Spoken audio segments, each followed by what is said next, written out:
Welcome back to a Numbers Game with Ryan Girdusky. Thank you guys for being here. Happy Friday, everyone. I have a lot of political news to get to today. First of all, it finally happened. The brave people of Florida's 7th Congressional District ousted Congressman Cory Mills, one of the worst members of the House of Representatives. He is packing. He lost his re-election by a stunning 13-point loss, receiving only 34% of the vote.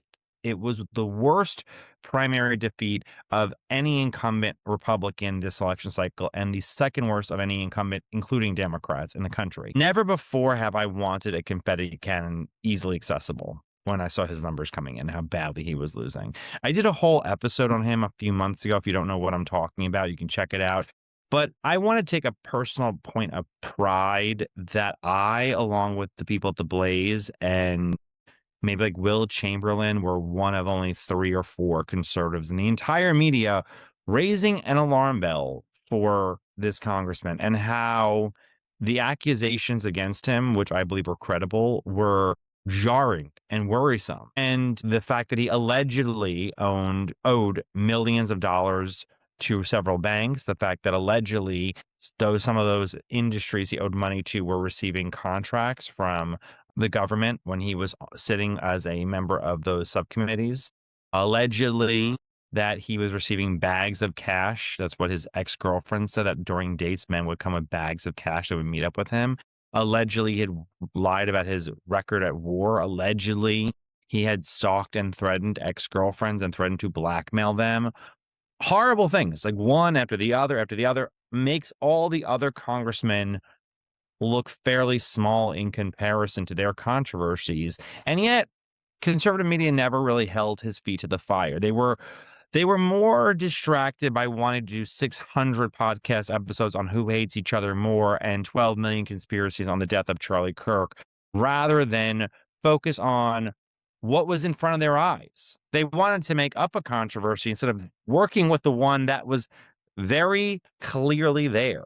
It was incredibly frustrating as somebody who's been trying to cover this and bring this to light, but I'm happy that it happened. Now, I had a glass of wine the minute it was called that he had lost. I really was that happy that he lost, because he was genuinely horrible. He's been horrible to women I know personally in my own life, and it was a very, very, very sweet moment of victory for those who have been raising a red flag.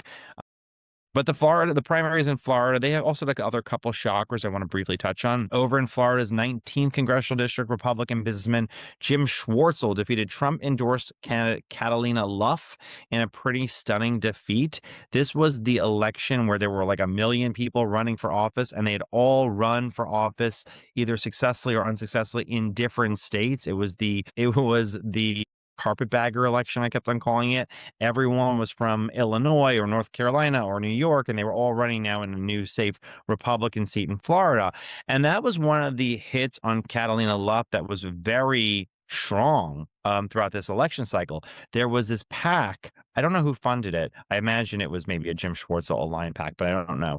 But they were talking about the fact that Catalina Luff had run for office many times before in multiple districts. This is the ad they played. I thought it was a very smart ad. Play clip 1. I never knew I was going to run for office ever. Catalina Luff for Illinois' 16th Congressional District. I'm running for Congress in Illinois 14. The 11th District. Law for the 11th Congressional District. Wow, in the 14th. In the 16th District. In the 11th District. District 14. Illinois 16th District. I was in Illinois 14 previously. I never knew I was going to run for office. In the 16th. 14. 11th. You're bouncing around like you're all over the place. We're saving the great state of Illinois. I have been now a Florida resident for a little bit of time. You're running right now in Florida? Yes, I am. See, you can run for office in different districts, certainly in neighboring districts. Many congressmen have done that. Darrell Issa, Lauren Boebert, it's been done many, many, many times. You can't run for 4 different districts over the course of 8 years in 2 states. It's desperate and it's strange. And then you can't claim, I never imagined I would never run for Congress. No, you did. You very clearly have been thinking about this for quite a while, because you keep doing it over and over and over again. It's just Groundhog's Day. There was other news about the governor's race where Byron Donalds won his primary with 48% of the vote, winning the race by 23 points. That's a little worse than polls estimated he would do. Polls aggregated said he was going to win by about 30 points. I mean, it's a big win. Don't get me wrong. I mean, he won by double digits. It's a sizable victory. He did lose several small rural counties in both central and northern Florida, which I thought was interesting. Donalds had the endorsement going to this race of the president, of Elon Musk, of both sitting U.S. senators, of all the members of Congress, but I think one, all the Republican members rather, but one, he had most conservative influencers. He had TPUSA. He had the Club for Growth, Gun Owners of America, Americans for Prosperity. I mean, he had basically run the gamut of endorsements, and he had outraised his opponents by 9-1. So he had a substantial amount going for him in this race, and yet he didn't run away with it like I think he should have. And I heard from a number of people he wasn't campaigning as aggressively. Like, basically, a victory is a victory. What do I care if I win by 40 points, 50 points, 30 points, 20 points? I win. Like, that's all that really matters. And what was really surprising, not only the fact that he just coasted, is he didn't get involved in these races down ballot. Because Florida has a very, very strange, or unique law, I should say, unique law. During the primary election, there are a bunch of nonpartisan races down ballot for city council, for mayor, for school board, for judges. And if you win 50% during that initial election, you don't run in November. You won. So winning these elections during the primary season where there's less people showing up is very important because you can build a whole infrastructure. DeSantis really learned throughout his first term that he needed to pour political capital in getting his allies elected to these local positions along with the state legislature so he can get his agenda passed. Donalds had this immense political infrastructure, and yet he didn't invest anything really into down ballot races. He didn't really do much of anything. I don't think he actually did anything to support down ballot candidates running for local office. And in a number of these nonpartisan races, progressives, far left progressives throughout Florida won. I mean, it was in some of these big cities, it's very left wing, some of these people who won. Governor J.B. Pritzker from Illinois, he actually flew to Central Florida, to Orlando, along with the Southern Poverty Law Center's super PAC, to campaign for far left progressives. I mean, you had governors of different states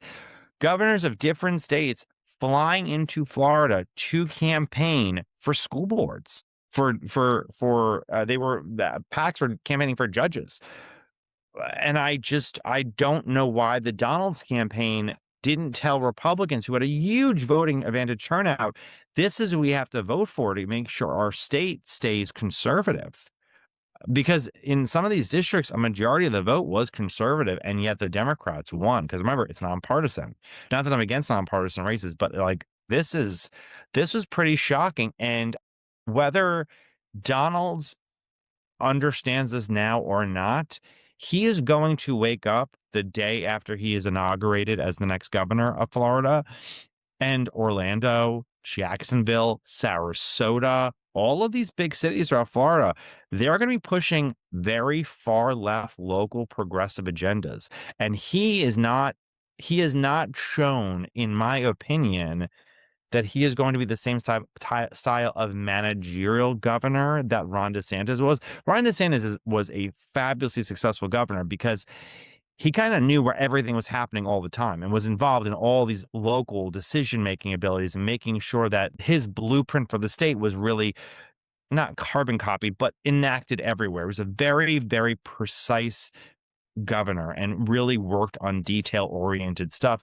I don't know if Donalds is going to be the same kind of person, but I know that he's going to have to deal with progressives in his own state in a way that going into 2022, DeSantis had made sure most of them had lost their reelections. So that came across to me as very interesting.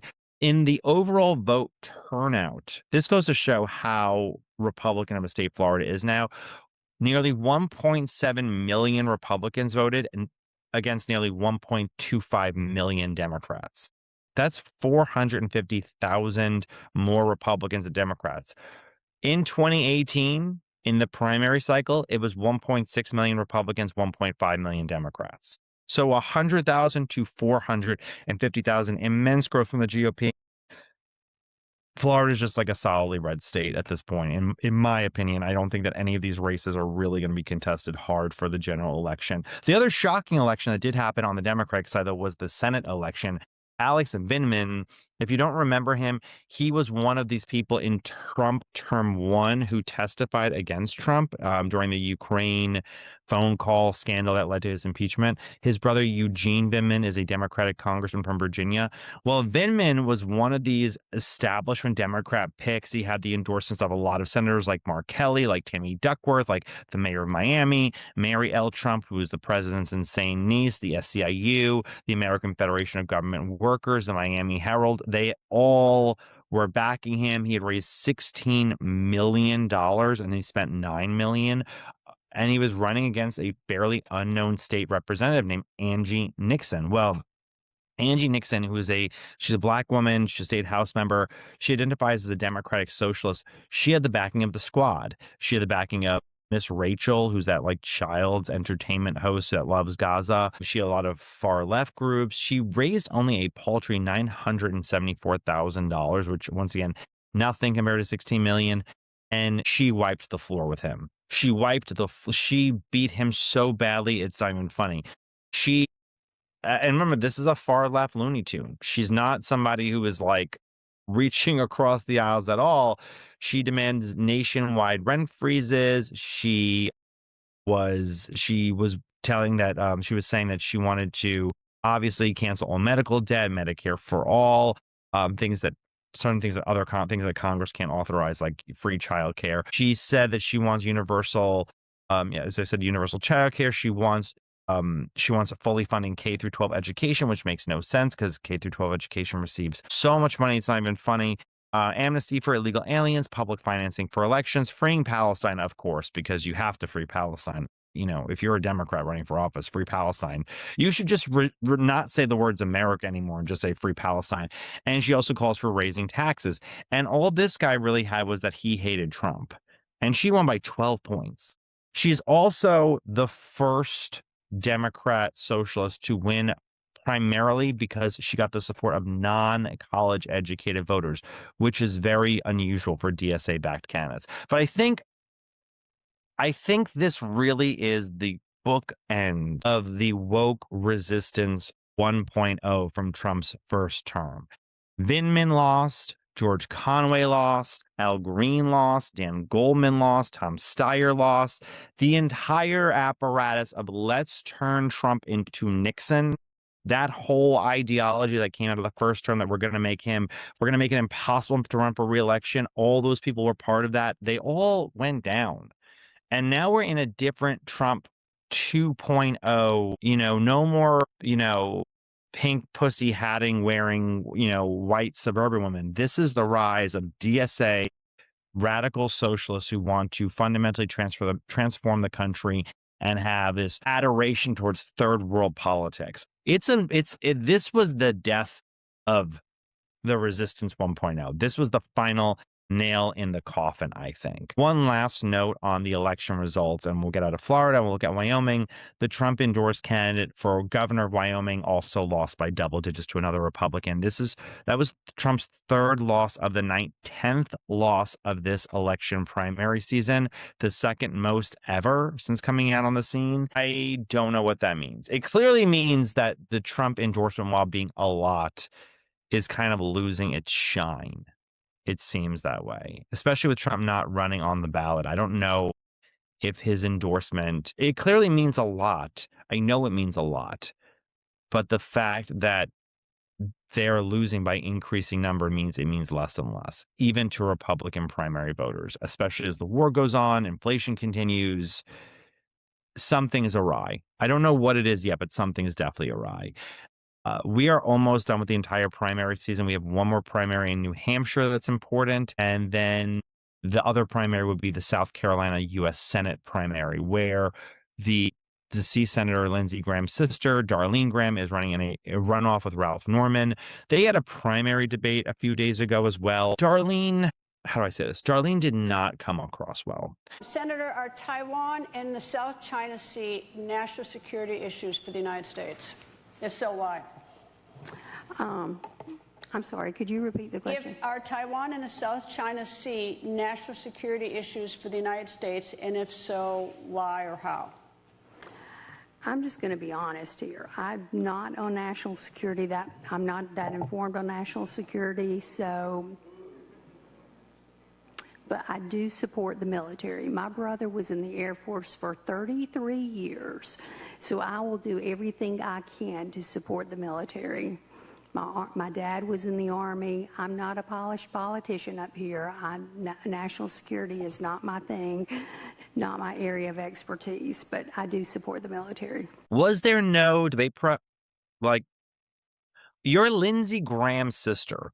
How did you not hear him droning on about Taiwan? This wasn't a hard question. Like, this wasn't a difficult question.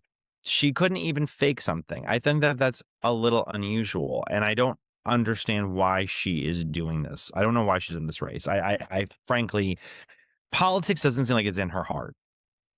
So that's unusual. I think she could be the 11th Trump-endorsed candidate to lose her primary after this debate. It was that bad. She also said during the debate, by the way, that 50 million people lived in South Carolina. The real number is 5 million.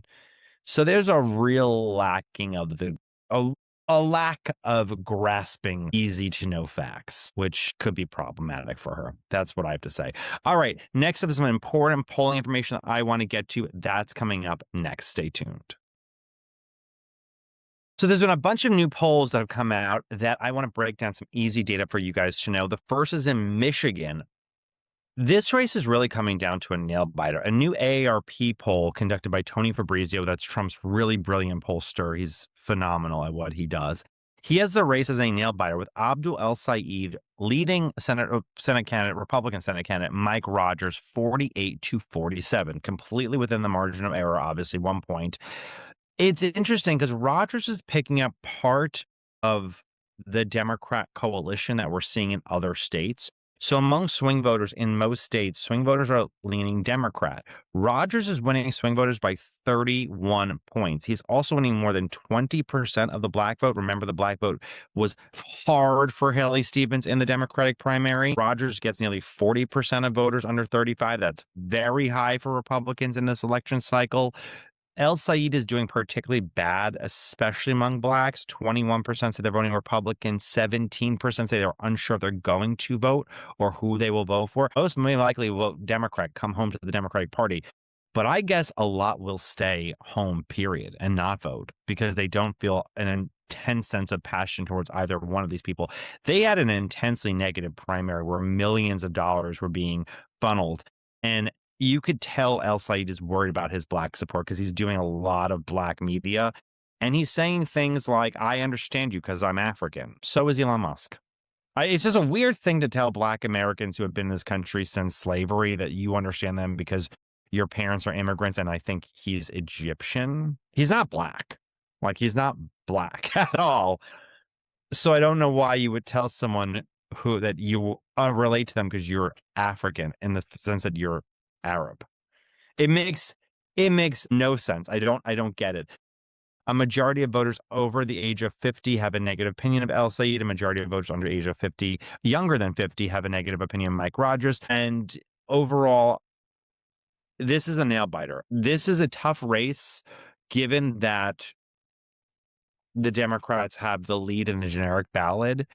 But if there's any race that they could lose, El-Sayed is the one who can lose it for them. And by the way, this is good. This is good gossip. I have heard El-Sayed has compared himself to Jesus Christ. He's compared himself to Obama. He really thinks very highly of himself. That's what it's coming across. Well, I heard from a Democratic consultant that he has been talking about running for president since he lost the governor's nomination for governor 8 years ago when he was in his mid-30s, that this has all been a stepping stone. He is going to run for president. He is planning it. He's wanting it. He thinks he can do it. He's very confident in himself. This is a man with a vision. Obviously, he can't do it if he loses the Senate primary, but it's fascinating how how sure of himself that he is destined for greatness. Only person I think I've ever seen that from on the Republican side is Ted Cruz. I don't think I've ever seen that. Maybe Donald Trump, but probably either Trump or Cruz. But El-Sayed really believes he is destined to be president and he is destined for greatness in a very shocking way. That's what Democrats are telling me on the ground. Okay. Next up is a poll from Emerson University. They have a generic ballot poll showing it's a Democrat plus 8 year. Pretty good number for Democrats, but it has ticked 3 points in Republicans' favor. It used to be D plus 11. Also ticking in their favor is Trump's poll numbers. Trump's favorable numbers are back up to 40, which is good. That's where Trump wants them to be, in the mid 40s for this election cycle. We'll see if that continues. Another interesting poll is from UC Berkeley Institute of Government Studies, which found that, no surprise, California Democrats favored Democratic Socialist candidates by a margin of 65-6, and that overall California voters are not hearing from that someone is a DSA member is a bonus for 38% of California voters. 38% of California voters said they would more likely vote for a DSA candidate. 38% said less likely. So going into 2028, could a DSA style candidate win the California primary, which is delegate rich? Most delegates of any primary? Yes, they clearly could. That's what that means. Last up is the NRSC poll that came out. This was a memo that the NRSC, that's the National Republican Senate Committee, they put out a memo. And I know before I say anything else, because maybe you've heard of it, I know I talk about data centers a lot. I know I do. I've gotten letters and emails telling you guys saying, Ryan, cool it down on data centers. I promise you, if this was not part of the poll, I would not bring this up. But because it is, and I want to address polls, I have to bring it up. Okay. John Husted, this is according to the memo. The memo says John Husted and Sherrod Brown are in a dead heat. Private polling has been consistent when voters hear Brown's position and his record.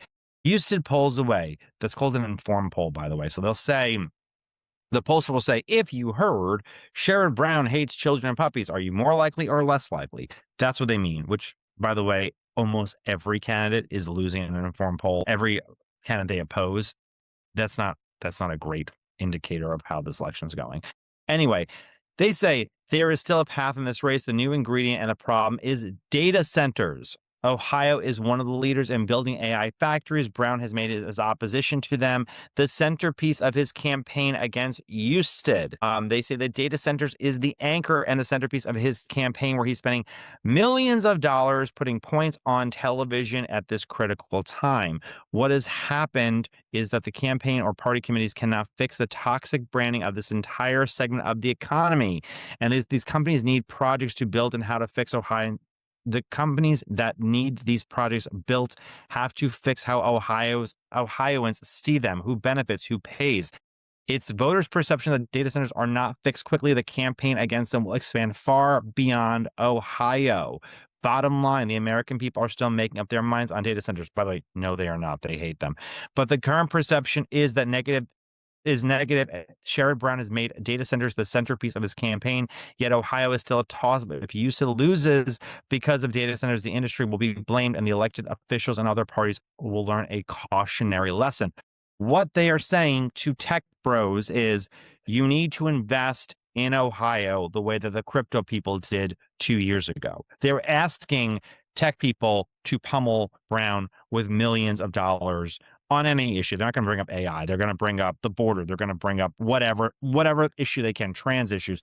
They're going to try to make Brown toxic by using tech money. Could that work? Possibly.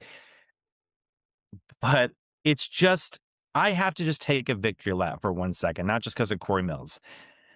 I've been telling you guys, I've been telling Republicans I know, a lot of Republicans have been uninformed on AI. And they are running on a position that is as popular as legalizing heroin in the polls. Running on unfettered AI development is as popular as legalizing heroin. I want you to put those two things together. When you hear a Republican politician say, I want unrestricted AI development, I want you to hear, I want legalized heroin. Because that is what the average voter is hearing. That's where the numbers are right now. Data centers are not just negative in the public opinion, they are nosediving. It's not gotten better, it has gotten worse. And all of these stories about data centers bringing all this money in and how fabulous that money is, and they're going to schools and doing all these wonderful things, does not mitigate two things. One, the tech companies in accessing land for data centers have entered lawsuits with private individuals, have ignored the land use concerns of local communities. They could have done this so intelligently. They could have gone to shut down factories in the middle of nowhere that are zoned for industrial work use, that are completely filled with hazardous material, cleaned it up, spent the money to clean up. These are wealthy companies, the wealthiest in the world, cleaned it up, the middle of nowhere, built their fabulous data centers, much better than a destroyed factory. It's been done here and there, by the way. It's not done everywhere. Built them there and had win after win, and then raised the money for the local communities and all the rest of it. They didn't do that. The tech industry is run by a bunch of arrogant assholes who over the last 5 years have said, we're smarter than you. We're going to fire you if you work for us and replace you with an H-1B worker. Your job will be gone in 6 months to a year. All your jobs are going out of style. Your children will not have jobs when they graduate college. All their student loan debt will just sit with them. Your young children may have to have a microchip put in their brain and be part robot to compete in this society. We are going to live forever. We're going to go to all these planets and all the rest of this stuff. We're smarter than the government. We're ingrained in the government. We make the decisions on everything. Our jobs are the only ones that really matter. We are not only refiring the workers who Americans work for us, but we need tax breaks on top of it to build our data centers in your communities that you don't want, that we're suing for. And you can't really fight against us because we have so much money. And now they're saying, I wonder why you hate us. Because you guys, humans are not computers. Humans have wide a range of emotions. Humans need to be wined and dined sometimes. And they have hired the worst PR people in the world. They have produced the worst PR in the world. They come off as the only people who read the Frankenstein book and rooted for the doctor to try again. They want to play God. They want to be superior than every person. Enjoy your tax increases. Enjoy your moratoriums. Enjoy your assassination attempts, which did happen this year and did not get a lot of coverage. But Sam Altman almost was murdered this year, and it did not get a lot of news whatsoever. He was almost assassinated like the Luigi assassination. By a few minutes and a few extra steps, he would have been assassinated. Enjoy everything that is coming to you.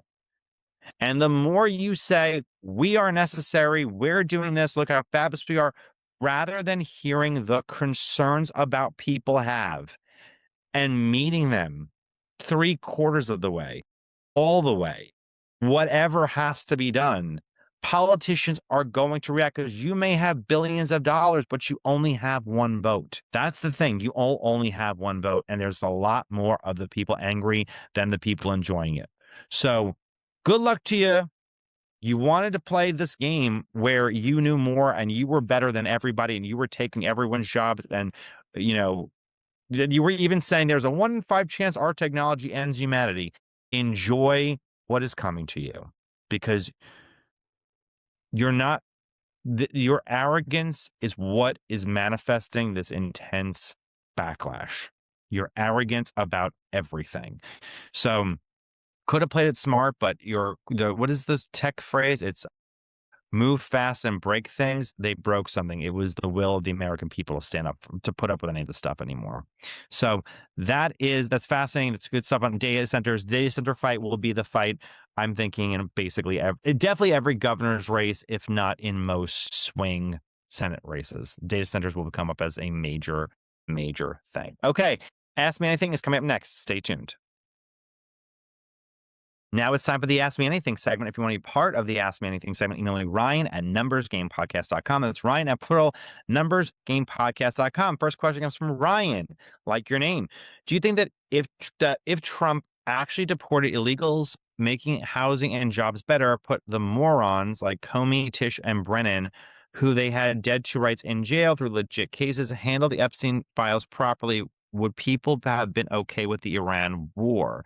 End of the day, it's more expensive, sure. But if he did all this, I think people would be okay with it. He gave the middle finger to people, no wins on what they wanted.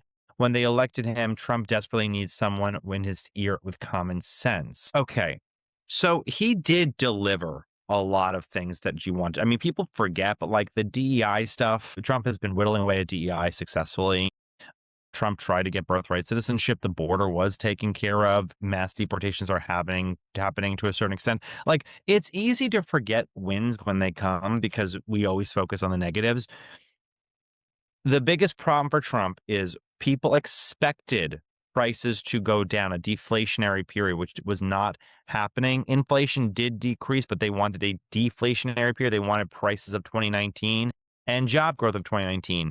And he couldn't deliver on those two things. And I think that's what really the problem is. And I don't think they would have been okay with the Iran war, given the state of the economy, even if he did the rest of the things. People are really pinched for money right now. And inflation is higher than wage growth because of the war. And I think that's really what's getting down to. Next question comes from Brian, close to Ryan. He says, Ryan, I really enjoyed the recent episode with Evan Barker. She was so fabulous. Her episode is so great. We talked the other day. I think she's going to come back on in the near future to talk about the elections. Please have her go on a deeper dive of the inside baseball part of being on a campaign. In my Cincinnati neighborhood, it is not uncommon for people to place an ornamental goose or duck statue on their front porch. Oftentimes, the owners dress the statue up, either corresponding with the season, a special event, or an extension. I've never seen this, and I've been to Cincinnati many times. It's very interesting. I have a photo collection of one such duck. Okay. Clearly, someone's producing statues with appropriate outfits. I can't imagine anyone hand-tailoring all those items for the porch decorations. For my ass, oh, this was not the question. This is just comments. Okay, I love this. I love knowing now about duck culture in Cincinnati. For my Ask Me Anything, I'm curious to know the size and scope of the porch fowl fashion industry. Who's doing it, and what's the market cap for the fowl fashion? I don't know what foul fashion means. Did Trump's tariffs harm the industry? Is there any reliable census on porch fowl and the fashion houses dedicated to their haute couture? I don't know what you're talking about. I think Brian's telling a joke and I'm not smart enough to pick up on it. If you could clarify, Brian, I'll come back to this question, but I don't exactly know what you're talking about.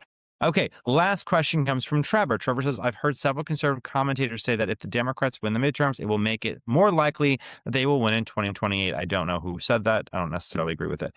However, they never explain the logic as to why one correlates with the other. I actually think it's the opposite. Democrats can campaign on affordability all they want, but if they take back the House, we all know they won't be able to help themselves and give us 2 more years of impeachment and government shutdowns over ICE.